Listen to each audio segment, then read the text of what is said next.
Good evening, ladies and gentlemen. Come to you live from our comfy couch here on the Oscars Internet. This is the Gaming Saloon Reviews for July 5th, 2021, with your host, Peacebreaker2448 and Ramp It Up Salon. Hi. It's nice to not hear fireworks going off at this time. I'll give them a little bit. I actually saw on Twitter today, apparently 9 years ago, in San Diego, they had a malfunction with their computers, and it set off all their fireworks at once. That's... It also is a deafening noise and a big, giant, pretty much mushroom cloud. I do believe you would be temporarily deaf if you attended this.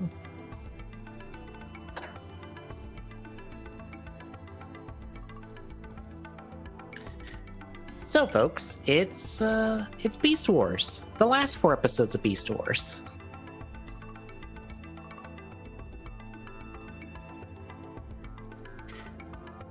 Which is episodes 49 through 52 in total, and then in terms of actually what it is, it's season 3 episodes 10 through 13. Any thoughts into these, going into these? For the love of God, I'm in it. What? I see what I did. I see exactly why it's broke. Oh my God. Okay, I have to make a correction. You know what I said? It cuts the time in half, the stop and swap for Paper Mario. Oh. No. So that's a stupidly generous estimate because it isn't consistent. Noted. It is. What if we get it under half an hour on a good day? Jesus. Okay then. Because you essentially go through to like the Goomba King, and then you execute the code, and then you're at the credits. Hooray! You've saved the day somehow, in under a half hour.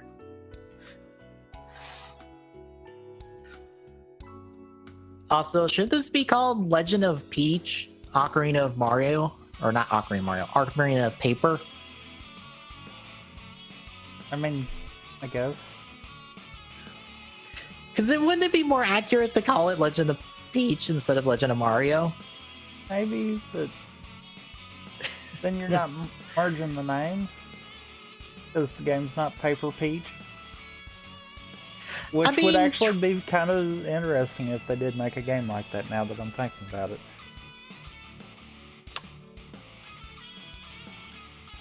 I mean, you know I'm not wrong. Yeah, like can I also vouch for, can we have an Odyssey spinoff that is Peach and the other, and like Cappy's, what is it, sister? Since technically Peach has her own version of Cappy. And please. Look, Peach has gotten the star in exactly one game on her own. She deserves more. Oh yeah, I forgot they were doing the glitch exhibition also. Yeah. Wonder if it's some of the glitches I know, because they've done exhibitions for Paper Mario before. I mean, it probably is. Mm-hmm. So now that we have been distracted by GDQ. Oh, completely, yes. Beast Wars, any thoughts on these final 4 episodes?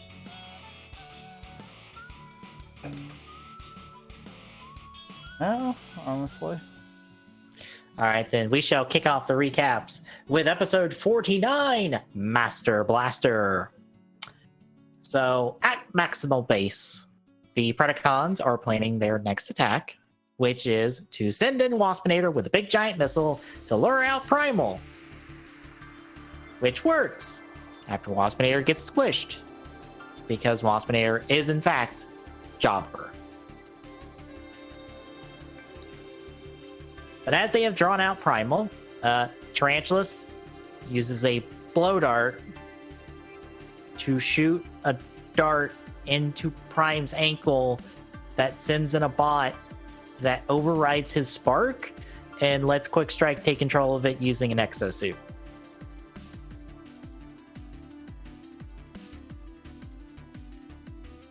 Why does it have to be a blow dart? Reason.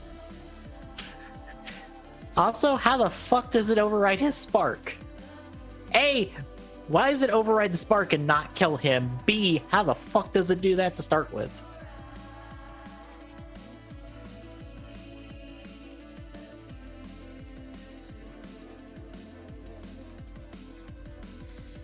Fair. Because I thought that's what they were trying to do was kill him. Yeah. But with Quick Strike and Control, he orders Raptrap to take a injured Silverbolt in for repairs, and orders Cheetor to take a nap, which he helps by punching him in the face and knocking him out. He then orders everyone else, all the other Maximals, to come in from whatever the fuck they're doing. So we cut to Black Arachnia arriving as she arrives at the base with the lights off and nobody home. And it's awfully quiet until the Predacons reveal themselves and are like, "Hi, we took over the base." So she is captured and handed over to Rampage for disposal because Megs has to keep Rampage happy somehow.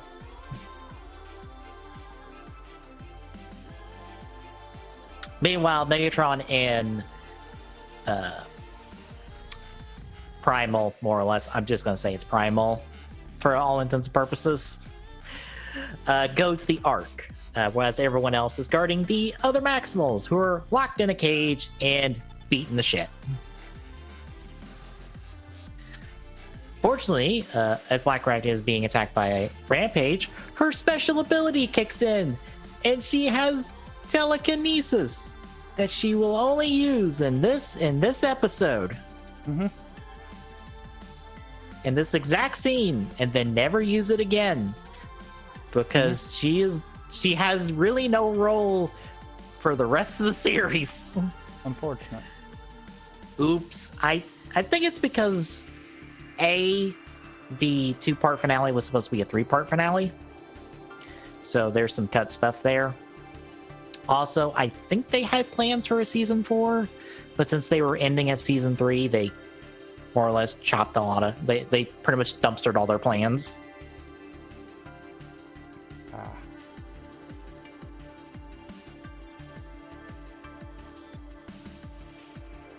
Anyway, she goes out to save the rest of the Maximals because she's the only competent person in this episode this week. Meanwhile, Megs uses Primal to open the Ark, and he goes in and decides, Primal took in Prime Spark and got more powerful. What if I took in Megatron Spark? That won't kill me. Right? Right. I mean, totally. So Megs does this. It pretty much knocks him for a loop. And then Quick Strike, who is under orders from Tarantulas because fuck Megatron, more or less, take Megatron outside and dump him in the lava, presumably killing him.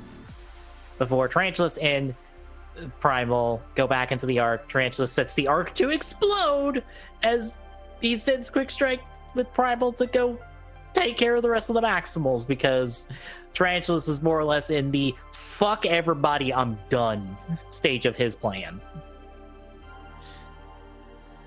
So, normal. Yes. But back over to where the Maximals are, Black Arachnia quickly takes care of Inferno because he's pretty much a jobber at this point. But then has to deal with Quick Strike and his control of Primal. She easily takes care of that. So her and Primal head back to the Ark to figure out what the fuck's going on. But we follow follow Tarantulas out of the Ark as we see a dragon emerge from the lava. And it's revealed that Megatron is now a Transmetal 2 dragon because original Megatron Spark plus lava equals dragon. Right? That's math. Yeah, whatever they say on that one. A dragon that not only breathes fire, but breathes ice. Because. So he trashes Tarantulas before cutting off or confronting Primal and Lacrachnia. Primal sends Lacrachnia to go handle the Ark while he tries to fight Megatron. Spoilers, he loses both fights because he can't handle Megs.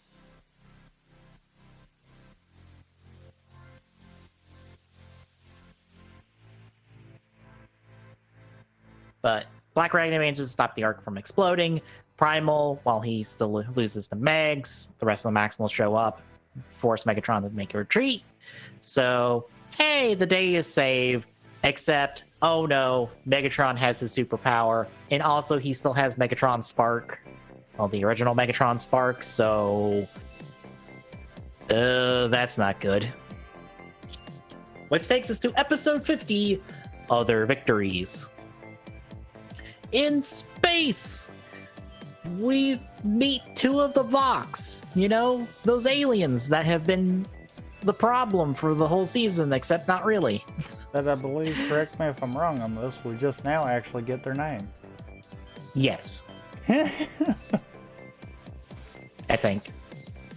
I'm almost yes. positive. Yes, it's this far in and we just now are getting their name. It's like, yeah, we could have just left them as unnamed aliens and been fine at this point. Yeah, like I said, I think they had plans for season 4 and they had to truncate those plans, so the finale's a bit rushed. So the Vox have figured out, oh, we tried to kill the Transformers on prehistoric Earth. It didn't work. They're still mucking with time. We should go fix that. Do we still have those two that we stole from earlier? Okay, let's just shove the two of them together, make a super fancy body, we'll take it over, and then we'll go kill them.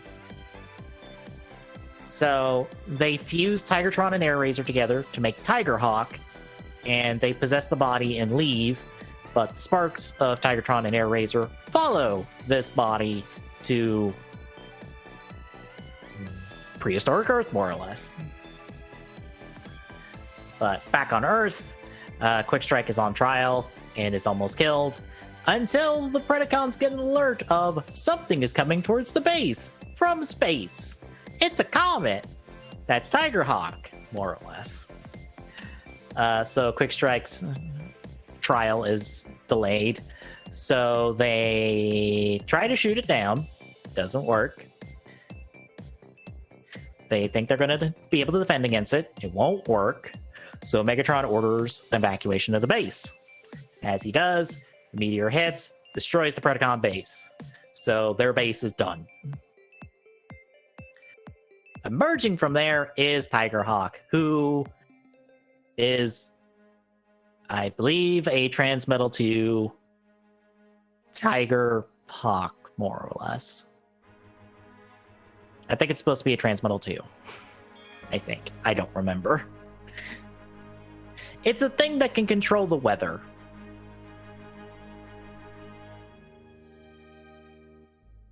Because when it emerges, it tells the Predacons to stand down. They refuse. So it just sucks up most of the Predacons that aren't Megatron into a tornado and just fucks them off a cliff. You're done for the rest of the episode. Goodbye. So Megatron tries to fight Tigerhawk. Fails miserably and loses. At this point, both the Maximals and Tarantulas are aware of this fight. Primal heads out because we should probably stop them from killing Megatron, because if they kill Megatron, they kill the original Megatron. That would be a bad thing. Probably. I would assume. Would that be a bad thing? Probably. I mean, I guess technically yes. I would assume yes. Because I would think that would have to fall into the whole have to have yin to yang kind of concept. Yeah. So maybe. But Tarantulas also heads out because, ooh, the Vox are here. I want to murder them. So he heads out.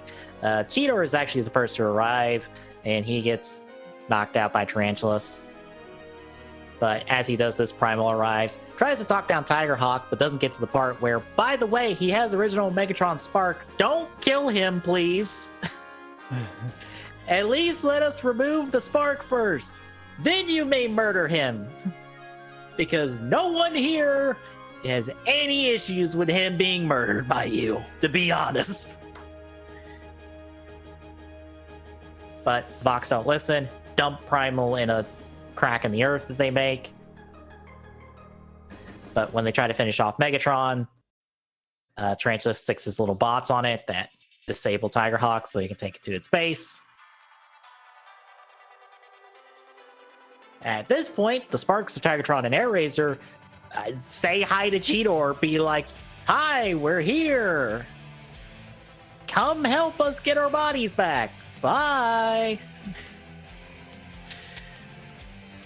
And this is when we cut to Tarantula's cave, where we get the offhanded explanation that apparently Tarantulas and the Tripredacus Council are not of Autobot and Decepticon origin. Meaning, if they were to fucking blow up this planet, it wouldn't affect them. I assume. Which I'm sure begs the question, where the fuck are they from? Mm-hmm. So, you remember in, like, Season 1, where the box took the shape of Unicron? Uh-huh.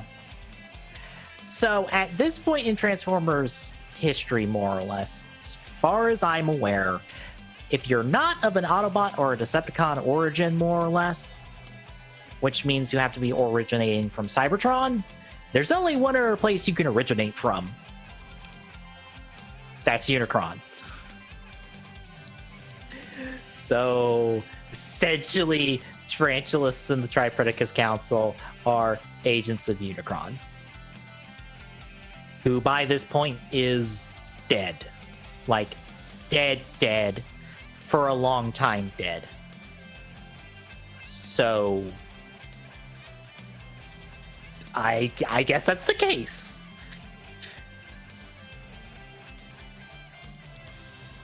But anyway, he tries to destroy the box and Tigerhawk, but they emerge out of Tigerhawk eventually. They try to possess Tarantulas and, I assume, rip him apart from the inside out. But in the process, the laser he was trying to use gets turned on him. And as Cheetor arrives, Tarantulas gets exploded into a million pieces along with the box, leaving Tigerhawk's body empty. So Cheetor takes it outside as Tarantulas' place explodes. And as Primal arrives, the merged sparks of Tigertron and Airraiser take Tigerhawk. They say hi to Primal. The two of them are back in the show, kind of. I think it's technically Tigertron's voice actor, but I think it's implied to be Airraiser's, like, mannerisms, more or less. So that's how you get a fusion of the two of them. It doesn't matter because they will last all of 1.25 episodes before they die. So we don't get Tigerhawk for very long.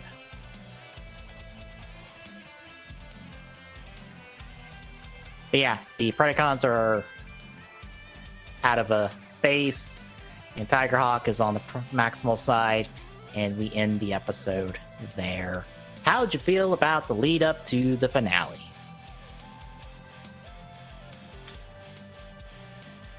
I feel like it kind of felt a little bit rushed because it had to be. Yeah. Like that, there's just nothing else to that one. Because, yeah, as you pointed out, Tigerhawk for literally very little bit of time at the end. Yep. So at that point, it's almost a why did we introduce them kind of deal. Tigerhawk gets barely any time. Black Arachnia is going to barely get any time to show off her Transmetal 2 form. Yeah, Cheetor has barely gotten practically. Yeah, Cheetor has barely gotten to show off his Transmetal 2 form. Really? He had his two-parter, and then he's pretty much done nothing the rest of the season. Like, Megs gets a better showcase of his Transmetal 2 form than pretty much everyone else before him at this point. I honestly think Primal's probably the only one that's utilized most of his upgrade, and even then it's been underutilized at best. Yeah, he got it at the start of this season. This is the downside of only having 13 episodes. You don't have a lot of time to sell the mandatory toys. I mean, I don't feel like they needed to not do it either, kind of deal. Mm-hmm. I just feel like this probably would have been more impactful if all of this kind of setup was what took place like towards the end of season 2 instead. Yeah. That way we kind of had this whole season to play around with the new upgrades instead of a handful of episodes. Mm-hmm. Yeah. Realizing Beast Wars is good, but not great. And it's just because of how limited its runtime is. Yeah, I mean, that you can clearly see that. Because it's the same problem that we were seeing with how COVID affected 01. Mm-hmm. Where it's just a case of stuff happened. In Beast Wars case, more than likely negotiations fell through and they just didn't get another season when they were planning for it. But they did get a new show, but we'll talk about that later. So, I mean, a case like that, you kind of can see the, well, crap. Now we've got to cram what we had planned for at least another half a season all into like 3 episodes to make it work. Yeah. Yeah. And it's one of those, it sucks whenever you see that, because if you don't realize what happened, it almost makes the show look worse than it was. Yeah. Because I know people complain about the end of 01, and I'm like, I mean, they did write the last 4 episodes kind of just out of nowhere just to end the show, because their show kind of ended at episode 41, and then they had 4 episodes to fill. And they had one fight they wanted to get to. Because they lost all of those episodes that they had planned to help build. Mm-hmm. And I feel like the same concept is here. They had all the pieces sitting there. It's just a case of they ran out of episodes to actually fulfill that. Yeah. And what's worse is they wanted 01 to end on a fight between 01 and Hirobi. They just had to find a way to make it work at that point, when it's just like, oh yeah, you've defeated the final villain of the show. How do we get you to fight in 4 episodes? Yeah. Shit.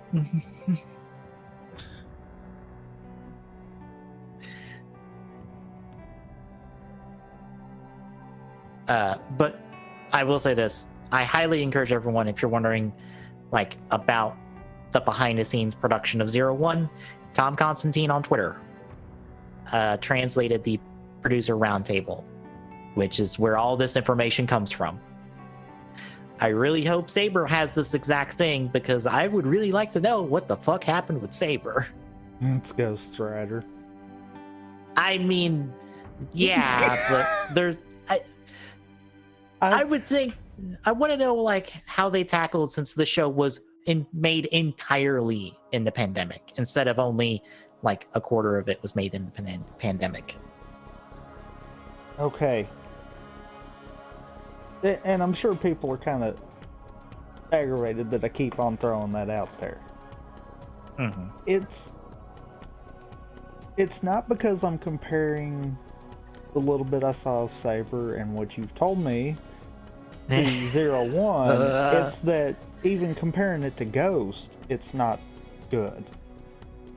It's a case of, at least with 0-1, you could tell they learned from X-Aid and built off of that.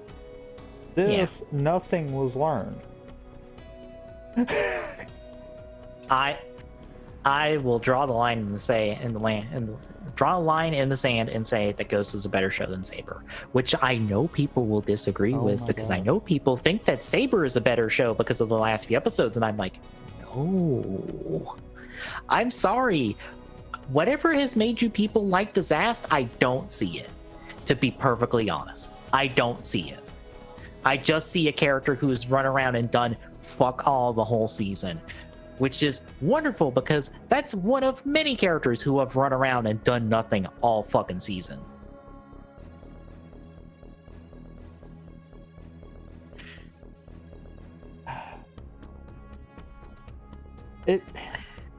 That's my big problem, in all seriousness, because I think I only went 3-4 episodes into Saber. Yeah, I barely scratched the surface, and I know people would be like, oh, well, you didn't give the show enough time. No, it looked too much like Ghost. It's also the worst part of the show. Like, what was bad was when we went in to the first 4 episodes of Saber, and it looked identical to how the first section of Ghost was going. I'm like, yeah, no. I'm just, nope, I'm out. Yeah. I am not chasing this one again. It doesn't help that first arc of the show, which runs from like September through December, is the literal worst part of Saber. The worst. It only elevates itself to being bleh from there to what the hell at points, but it's not as just bleh as it is in that first part. I am not making an excuse. I'm just stating it only got better because they had less toys to sell. I mean, fair on that part. Once you got out of the toy sales section of it, for lack of a better term, did it seem like the story was any more coherent than how Ghosts was, though? No, because this is when we got into everyone needs to turn on Toma so Yuri can be the secondary rider, because we all think Toma's going to pull a traitor, because Mystery Lady told us he's going to pull a traitor, because reasons. Also, the Backstreet Boys take the front and take center stage and start shoving books into people. Yay.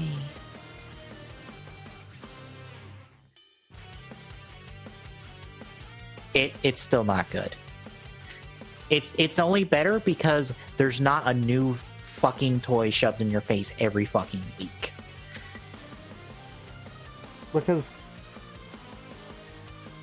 I would say that the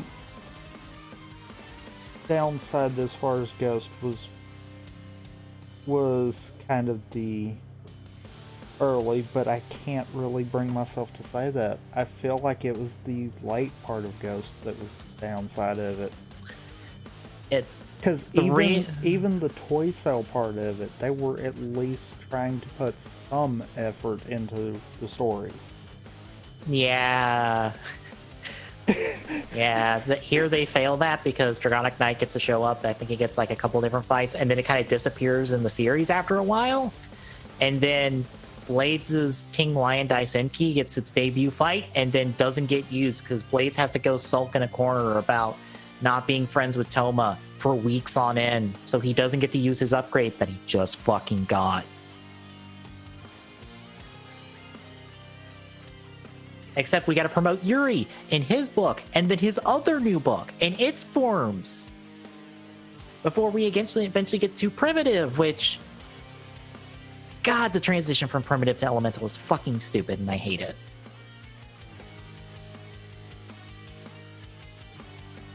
It also doesn't help that Dragonic Knight is really good and then everything from Saber is downhill as far as I'm concerned in terms of forms.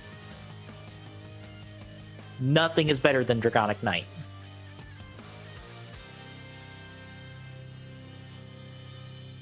So yeah. More or less, I'm just waiting the clock out till Revice premieres. Fair. Just waiting the clock out. Anyway, shall we get to the final 2 episodes of Beast Wars? I guess we shall. All right, we're going to kick off the 2-part finale with episode 51, Nemesis, Part 1. So, as Tigerhawk is practicing their weather foo, Primal is reading from the Covenant of Primus that apparently is a chronicling of history. Or foretelling of history, however the fuck you want to put it.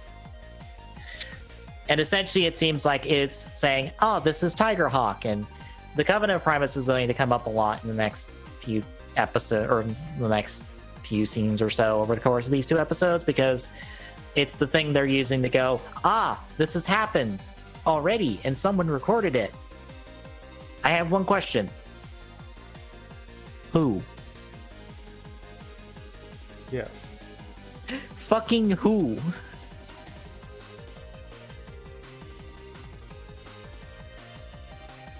Because apparently there's one on the Ark and one on the Nemesis. So somebody on both sides recorded these events. Again, fucking who? But anyway.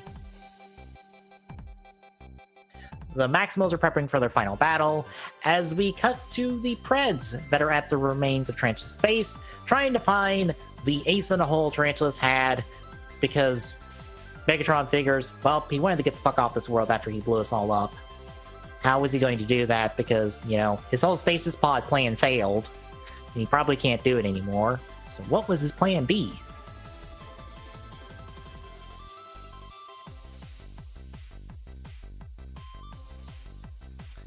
So Megatron, Rampage, and Dino Dose are looking for this, while Waspinator is sent with Inferno and Quick Strike to go find them a new base somewhere. As it turns out, it'll be where the humans have settled, and we'll get to that in a minute.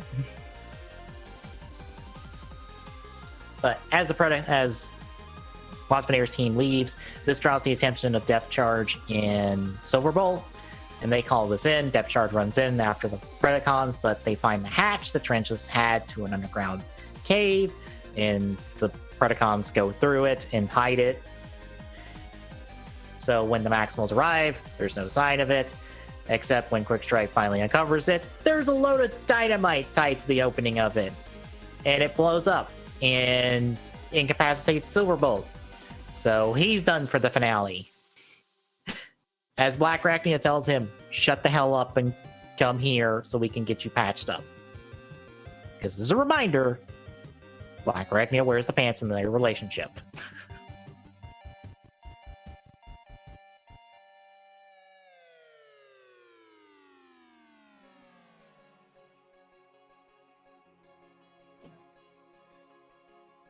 Whoops, wrong button. Oh, what'd you do? I hit the disconnect. Well, it was only for a hot second.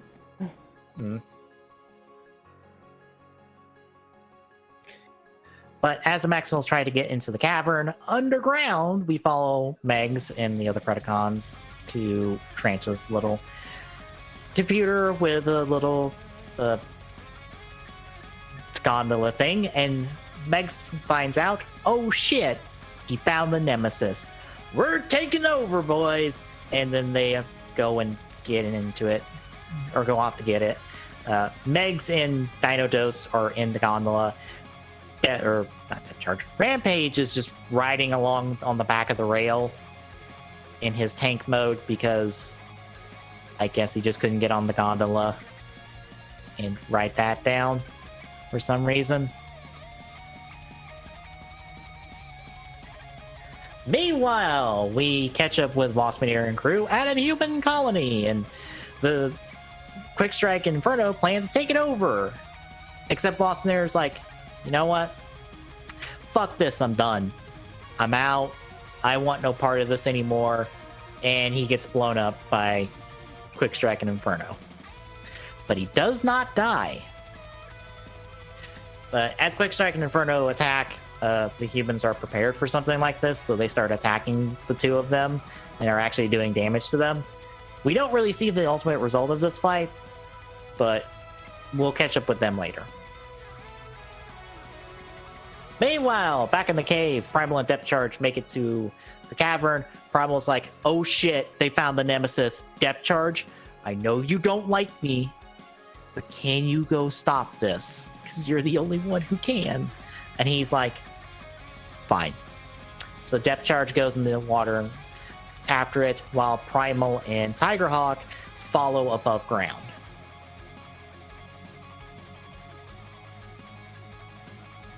But on the Nemesis, Megatron and Dino-Dose take command because the Nemesis has been refurbished and has a warp drive in it. So they can take this back to Cybertron once they get it out of the ocean. So they prepare to fire it up as Depth Charge arrives and ends up having to fight Rampage with raw energon swords because it's the only thing that can hurt Rampage, apparently. Maybe. I mean, that's the thing that Megatron had half his spark in to start with. So, I guess so. Which makes me wonder why the hell the Maximals didn't try to start with him. Because they didn't want to kill him. I guess so. Anyway, the two of them trade blows until Depth Charge has the advantage, has Rampage pinned down, is about to shove his sword through Rampage's spark. And Rampage decides, fuck it, I'm done for the show, and lets him do it, causing a massive explosion because I don't know why. You know, I don't know. It makes me wonder if he knew that was going to happen, so it was like, yeah, screw it, if I'm going down, you're coming with me. I guess so.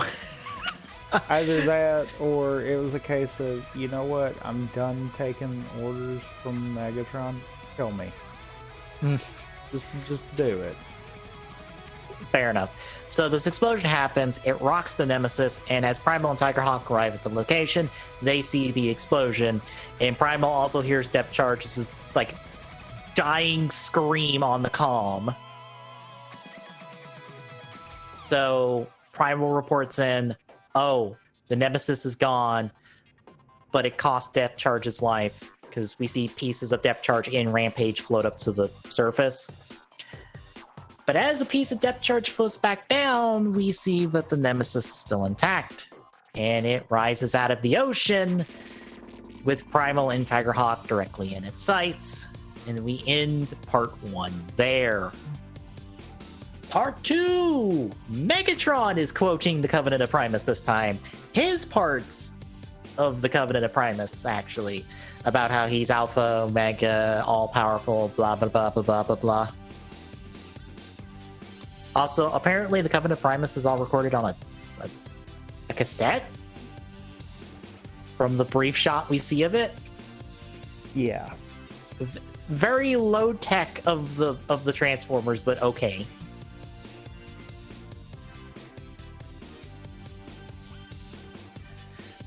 But as Megatron begins to lay waste to just the planet in general, no one in particular at the moment, Primal and Tigerhawk take cover.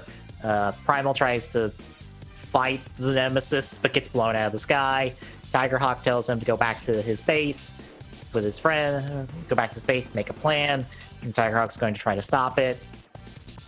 Primal's like, you can't stop this. And Tigerhawk's like, I can fucking try. And I'm just like, weren't you fucking all-powerful 2 episodes ago? What do you mean you can't take on a Decepticon warship? You can summon fucking tornadoes. You telling me you can't summon a bolt of lightning hard enough to blow a hole in this damn thing? No, the aliens can. Apparently. Why do I get the feeling that that's actually the logic they had behind that? Yeah. Oh, also, one thing I forgot to mention from the last episode. When Rampage dies, Dino Dose feels it, and we see flashes of Dino Dose in OG Dinobot flipping back and forth. But we don't get a follow-up on it until this episode.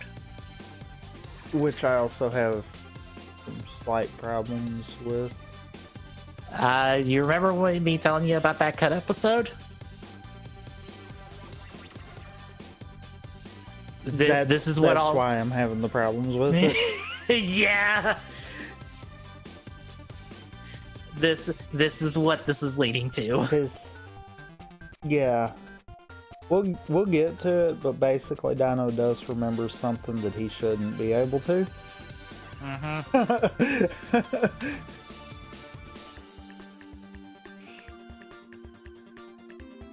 Anyway, I seem to recall when that part came up, I just was like, you know what? Nope, not even thinking about it.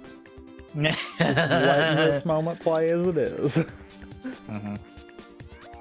But Tigerhawk makes their last stand against the Nemesis because, yeah, they're dying. They essentially get obliterated by a laser as Dino Dose makes note of a heroic last stand. Why do I feel nostalgic about a heroic last stand? With this very specific music track playing in the background, and these memories that I shouldn't have.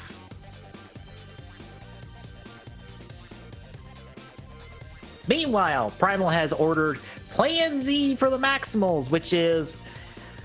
Okay, so Megatron's gonna try to destroy the Ark. What if we just fucked off the planet with it and just took it somewhere else and tried to figure out a new plan? Because that totally won't disrupt the timeline at all. You know, I kind of have a big glaring question about this plan. Okay. If they thought the Ark could fly, why didn't they just leave? Because if they move the Ark, they disrupt the timeline. Like it hasn't already. I'm aware. They're trying not to fuck up the timeline any more than they already have, is the thing. I think Primal, you know, having Prime's spark in him partially, yeah, I think that already did that. Yeah, I kind of did. Yeah. And then on top of that, with Meg's literally stealing Megatron's spark. Because, bear in mind, we never see it get put back. That's a cutscene from the finale. It's actually animated and voice acted. Or roughly animated and voice acted. It's one of those, you know, things like that when you're talking about not wanting to disrupt time streams, you might not want to cut. Yeah. Yeah, you might want to keep that one in. I believe that's one of the things that was cut because this turned into a two-parter, not a three-parter.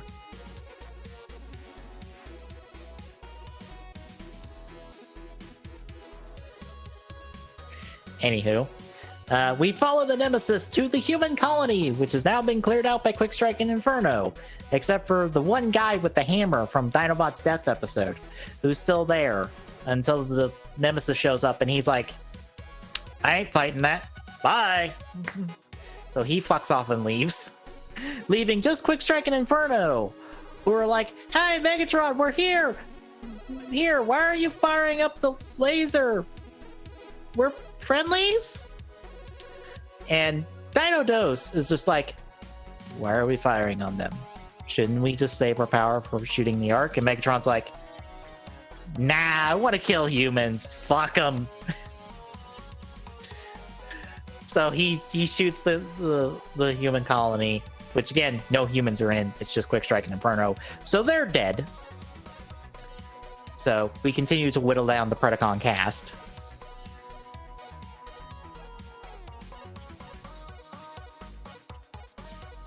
But at the Ark, Rhinox tries to launch the Ark, tries to launch it. It fails. They try to start working on it again as Megatron activates the tractor beam to uncover the Ark so he can shoot it better. Why couldn't you just shoot it without uncovering it? Because he had to charge his lasers. Fair. And Primal heads out. A ship that obviously isn't going anywhere definitely needs to have a tractor beam on it to make sure it doesn't go anywhere. Yeah.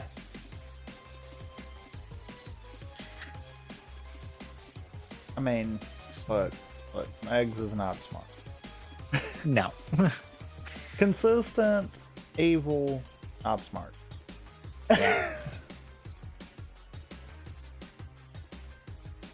But Primal heads out, try to stop the Nemesis, fails, but does get into a hatch that's hidden behind some fans that are cutting up rocks that are being pulled up.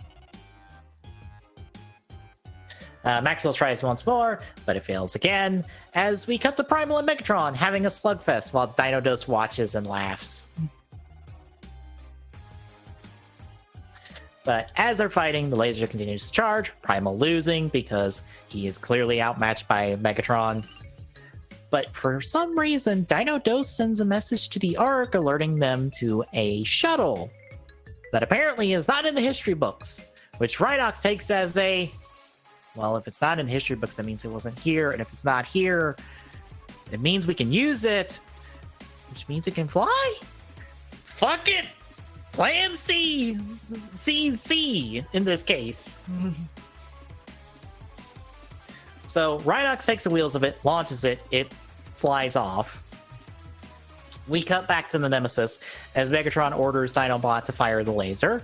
He declines, citing, I have my honor, and go fuck yourself. So Megatron promptly throws his ass over to where Primal's sitting and decides to hit the button himself.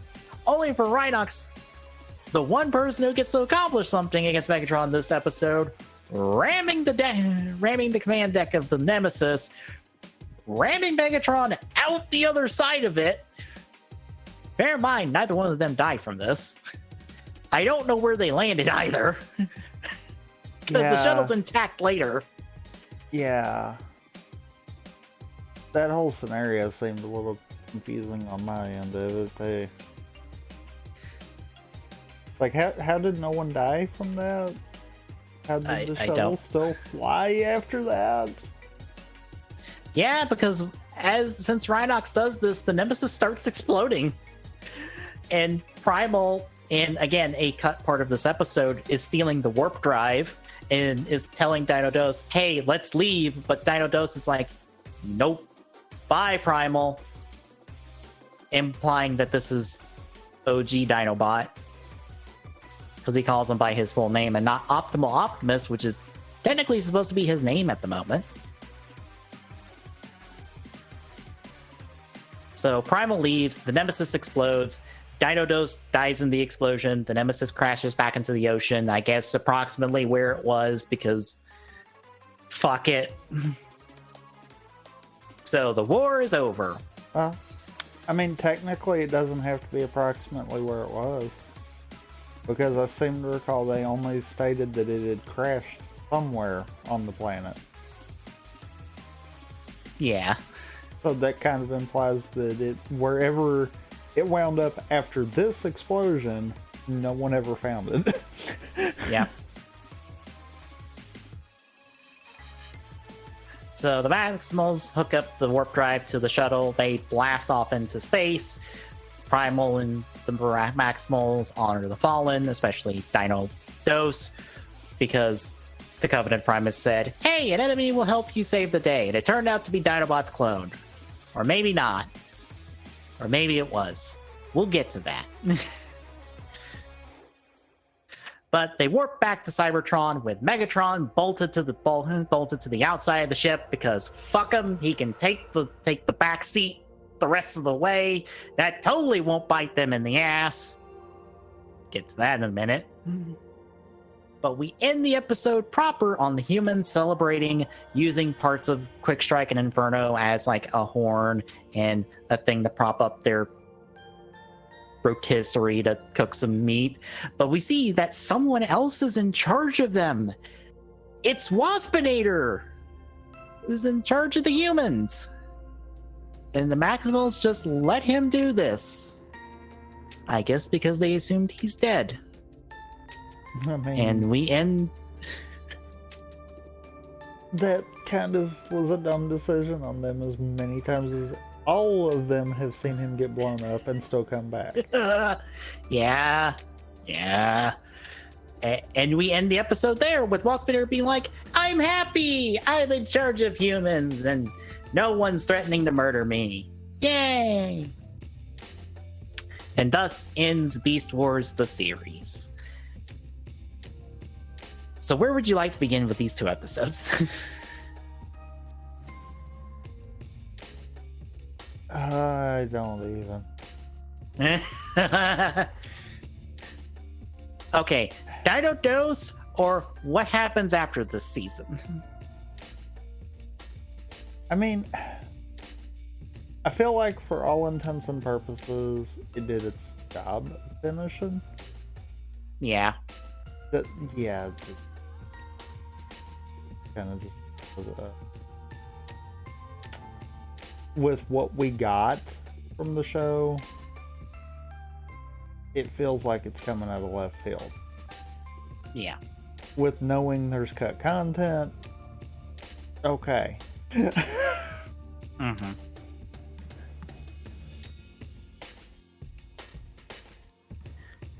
But yeah, Dino Dose doesn't make a whole lot of sense, even with the knowledge of the cut episode, because that still doesn't quite explain Dino Dose becoming Dinobot. I always just figured Dinobot's spark just kind of came back and was just like, hey guys, I'm here to help one last time. You know what I'm almost thinking it is, though? And I think I see what they intended on it.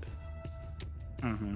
The moment when he said that he felt different, kind of deal, after Rampage was destroyed. I'm wondering if it was some kind of negativity from Rampage's spark is what was keeping him under Megatron's control. Yeah. Because in all seriousness, him being a clone of Dinobot, of course he's going to do the same thing. It kind of makes sense.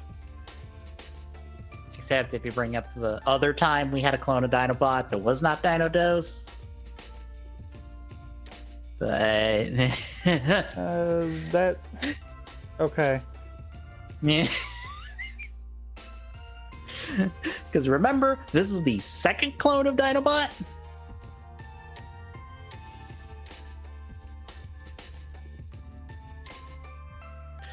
But at the same time, look at how Dinobot started. Yeah. So that one kind of makes sense too. Yeah.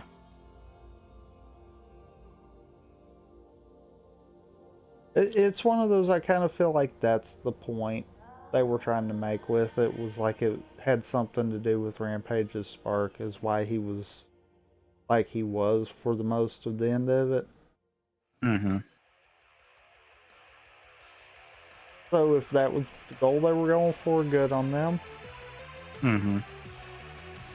If not, a little more explanation could have been clear. Yeah.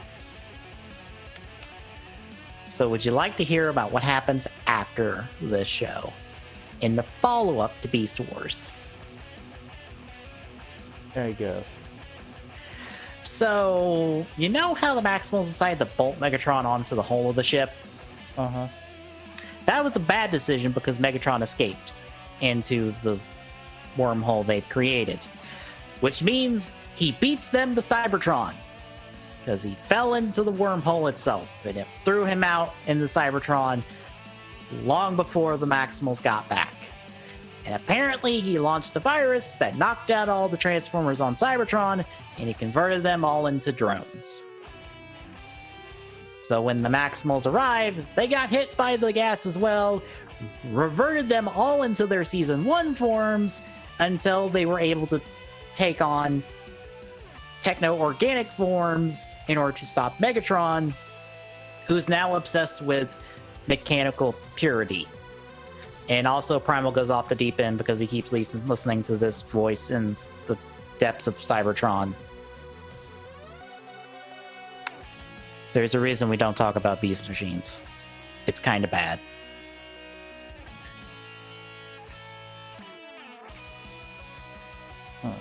Essentially, all those things you liked about Beast Wars, put them all aside because this show went in a radical different direction on the creator's own choice.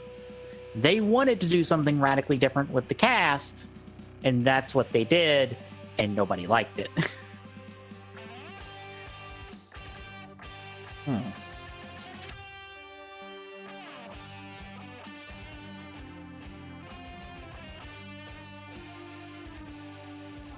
Because, to be perfectly honest, most of the cast does not feel like their Beast Wars self. Not really. That kind of sucks. Yeah. And thus, from then on, pretty much the entirety of Beast Wars was kind of ignored and never brought up again. I think Primal and Megatron got to cameo in Cybertron as time travelers, more or less. And there are Japanese exclusive Beast Wars shows that have nothing to do with Beast Wars original at all, but do have Primal show up. But bear in mind, this show was made in America and then imported in Japan, and the Japanese dub of Beast Wars goes way off the rails. So, yeah. Let's just say, if you don't think Beast Wars is the best, bear in mind, things do go down from here when it comes to the Beast cast, unfortunately. There are worse things. I can't speak to the Japanese exclusive shows, but yeah, things go way off the rails for Beast Wars after this show.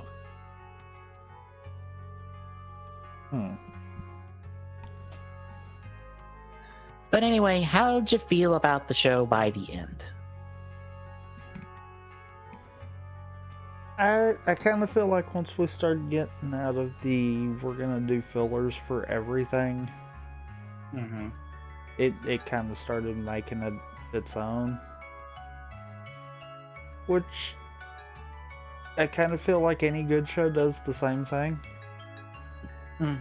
It winds up having a section where it's just a crap ton of filler episodes, and then kind of tell the creativity shines from there. Yeah.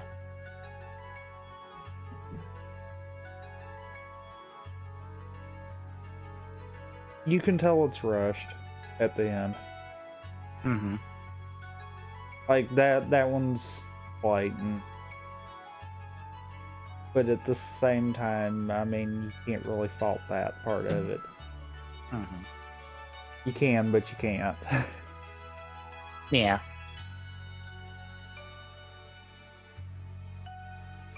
I will say this. If you go into it now, yeah, definitely be prepared for the older style CG. Yeah. Yeah. It's showing its age. Yep. But otherwise, I liked it. Yeah. Like, it's still very much a part of my childhood because this is my Transformers show. Everyone's like, G1. No, this was my introduction to Transformers.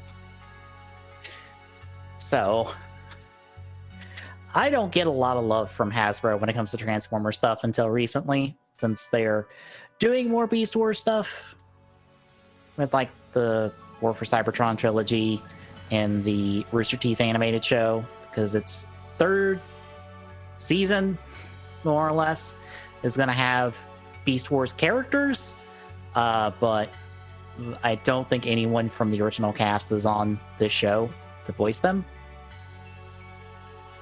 And recently it was announced that the next Transformers movie will also have Beast Wars characters in them. So, yay. Apparently it's being done by the Bumblebee crew, so there's hope for it.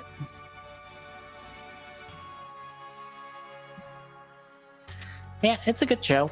It's on Tubi if you've got access to Tubi. So, give it a watch. So, next week, we start I believe it's 5-week run of movies. Let me double check. Potentially.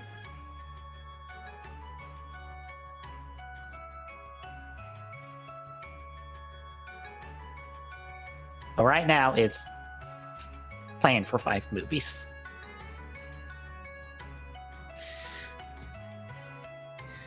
Yeah, 5.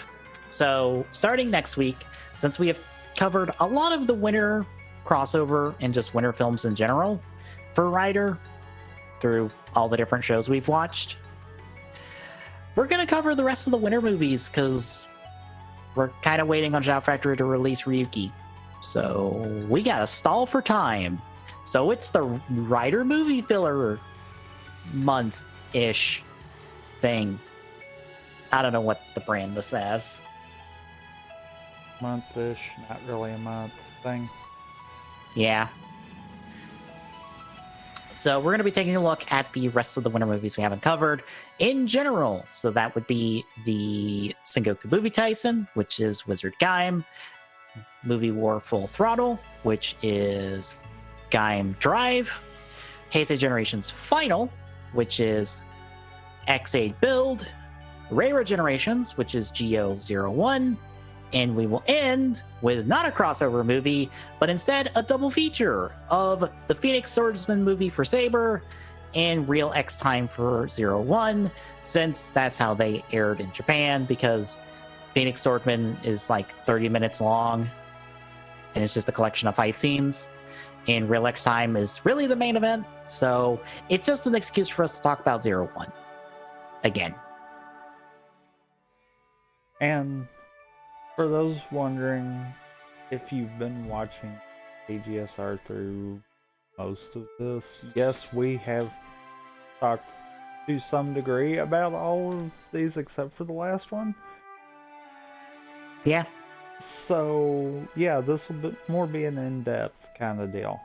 Mm-hmm. And if you're wondering, where's the other movies? Well, back when we did Decade, we did the first one of these. And we did Double O, or pretty much the rest of them recently.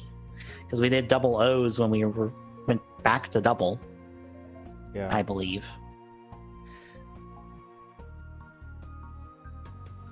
Did O's for his name.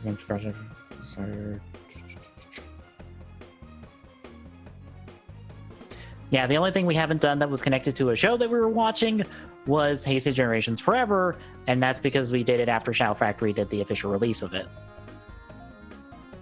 So all of those, except the first one, are archived on Twitch. The other one's on the YouTube. Somewhere in the old format. I mean, it should still be in a playlist somewhere.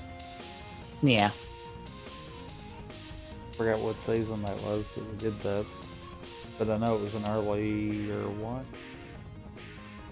I think it was like 4 or 5. Probably. Because that was when we switched over to doing just one show. Mm-hmm.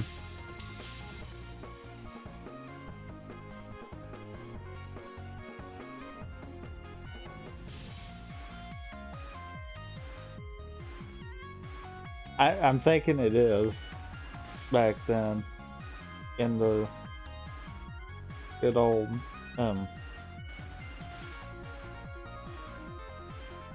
forgot if I don't think it was Hangouts at the time. I think it was called something else at the time because it was able to be hooked to YouTube. Probably.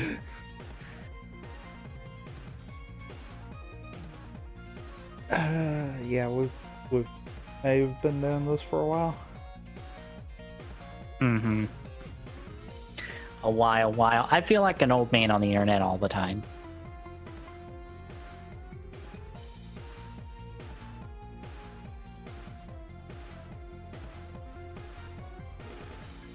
But yeah, that is pretty much the next several weeks of TGSR. But between now and at least the first week of those, Thursday, we start Tomb Raider Anniversary and see how far we'll get with that. That's what you were going to do. I was updating the schedule and I forgot what it was. Yeah, Tomb Raider Anniversary, because the random.org decides it's just going to throw me the cards in order. Or in reverse order for some stupid reason. So help me if I boot it up next time I need to draw a card and it gives me the fucking jack, I'm done. I'll fucking just bust out a deck of cards and just draw it myself.